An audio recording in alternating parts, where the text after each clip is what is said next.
Bear of My Nightmare, written by Shadow Voiceovers, Part 1.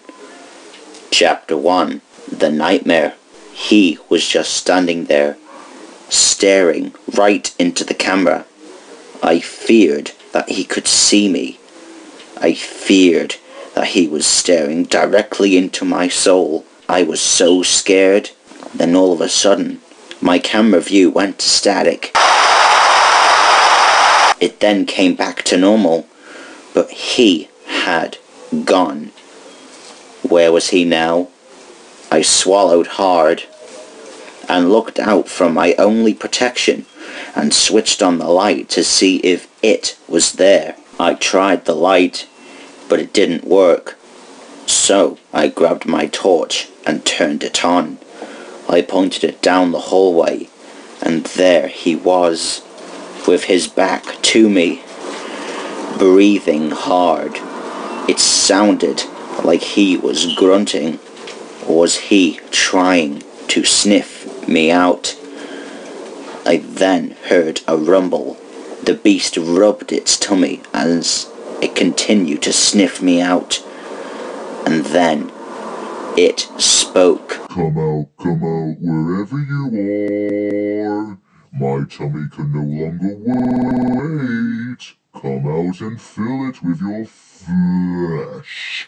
To my horror, he turned around and spotted me. I ducked out of sight.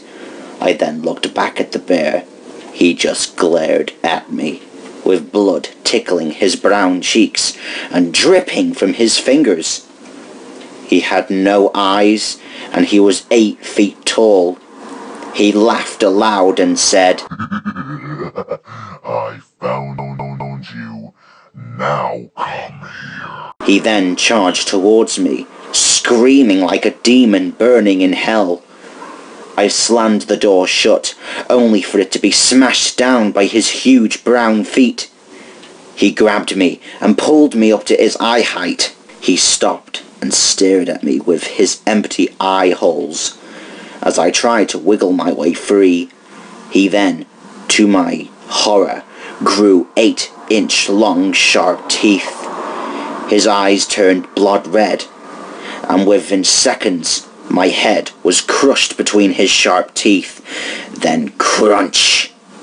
My head burst from the almighty pressure of 1,000 pounds of jaw clamping down on me. As he crushed my head to bits, blood sprayed the wall behind him, and all went black. That's the last thing I remember before waking up from my nightmare. I was hyperventilating as I woke up from the horrific nightmare that I had just dreamt. I then stretched and got out of bed. I looked at the clock. It read 12:01 a.m. I groaned as I stood up from my bed and went over to the mirror in the bathroom. I turned on the tap and I splashed my face with the tickling cold water. I opened the medicine cabinet right in front of me. It had a mirror on the front of it. I looked down at the pills I had in my hand, and as I swallowed them with a gulp of water, I looked back at the mirror again to see the horrific reflection of the beast from my nightmare. It was just as I said it looked like in the nightmare. Blood running down his face and dripping from his fingers. He had no eyes and 8-inch long sharp teeth.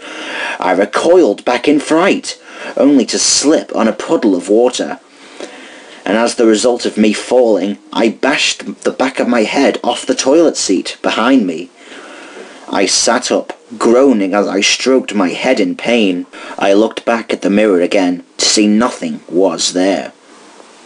Was I imagining this? I don't know, but one thing I do know is that this nightmare had just become reality.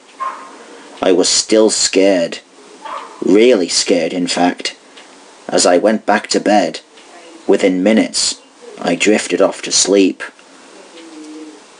I don't think I can sleep after that, I thought to myself. My clock went off the next morning. It now read 9 p.m. It was time for me to get up and go to work. And believe it or not,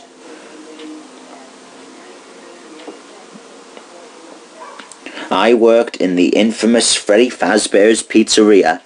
I couldn't believe it. My nightmare from last night was of this very place.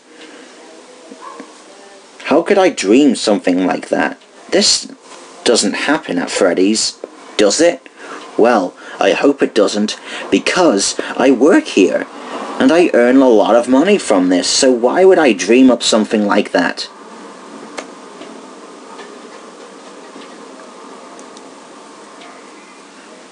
Come on, a bear with blood running down his cheeks? Really? I mean, come on, only a nutter would dream up something like that. As I walk through the gleaming doors of the pizzeria, I slip on my purple hat, along with my purple vest and my name tag, with the word Schmidt on it. Yeah, I know, that's my name, Michael J. Schmidt. And my job here is to make sure that the children are safe and also be the night watchman. I have 2 jobs here. I'm cool with it. I love my job here, seeing the happy faces of children come in and rushing out again every day, 7 days a week, 12 months a year, 365 days. It is an amazing job.